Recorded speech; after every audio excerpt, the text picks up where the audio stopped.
আসসালামু আলাইকুম। আলহামদুলিল্লাহ, দীর্ঘদিন পর আবারও অনুশীলনে যোগ দিলাম। তো অনেকদিন পর ঘাটাইল খেলার মাঠে প্র্যাকটিসে নেমে একটু ক্লান্তই লাগলো।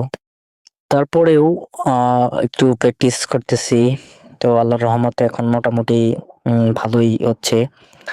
তো যারা প্র্যাকটিস করতে ইচ্ছুক, বিশেষ করে ঘাটাইল পৌরসভার আশেপাশে যদি কোনো নতুন প্লেয়ার থাকেন, তাহলে অবশ্যই প্রতিদিন বিকেল 4টায় ঘাটাইল হাই স্কুল খেলার মাঠ প্রাঙ্গণে চলে আসবেন। তো দীর্ঘদিন পর প্র্যাকটিসে নামার পরে আসলেও কি বলবো, শরীরটা ওইভাবে চলে না।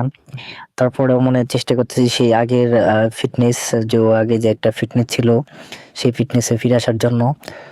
তো ভালোই লাগছে, আমার অনেক কষ্ট হচ্ছে যে দীর্ঘদিন পর মাঠে প্র্যাকটিসে নামছি। আর 2024 সালে তেমন ভাবে প্র্যাকটিস করা হয় নাই, শুধু দু একটা টুকটাক খেলা খেলছি ক্যাপ টেপ। তো এবার একটু ইনশাল্লাহ কেমন জানি মনে হলো যে না, একটু প্র্যাকটিস করি আবার। তো সবাই দোয়া করবেন আমাদের জন্য, বা আমার জন্য দোয়া করবেন যে আমি যে হারানো যে খেলাগুলা, সো আগে তো মোটামুটি একটু পারফরমেন্স ছিল, এখন কিন্তু এরকম পারফরমেন্স নাই।